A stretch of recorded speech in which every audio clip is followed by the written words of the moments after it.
Madame, mademoiselle, monsieur, bonsoir. Bienvenue à votre journal du 17 octobre 2018. Voici le titre du journal. L'Assemblée nationale désigne les membres des 5 commissions permanentes. Démarrage hier soir en Nouakchott de la première édition du Festival du Théâtre National. Le département des affaires sociales procède à la mise en place et au fonctionnement des plateformes multisectorielles de prise en charge des VBG en Mauritanie. Bonsoir.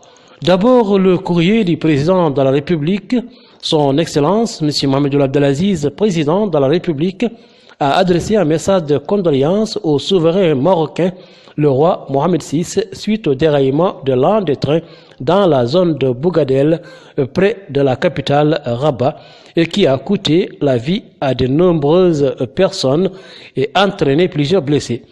Il a imploré Allah le Tout-Puissant d'entourer les victimes de sa miséricorde, d'accueillir les disparus dans son saint paradis et de rétablir promptement les blessés. Je vous le disais dans le titre, l'Assemblée nationale a achevé hier l'installation de ces instances.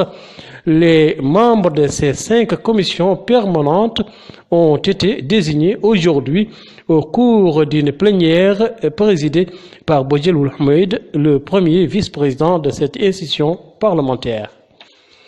La capitale Nouakchott vit depuis hier soir au rythme du Festival national du théâtre. Cette première édition qui se tient sous le nom de l'édition de Brahim Semir est organisée conjointement par l'Union des théâtres mauritaniens et l'instance arabe du théâtre, bien entendu sous le parrainage du ministère de la Culture, dont le ministre a donné le coup d'envoi de cette édition. Sans doute, les VBG en clair, la violence basée sur le genre, fera partie des thèmes qui seront exposés au public lors de ce festival.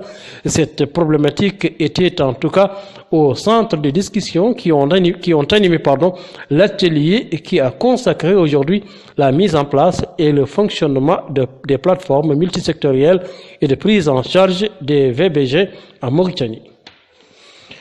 Le feuille reste de mise après la victoire hier des Morabitoun face à l'équipe de l'Angola sur le score d'1-0.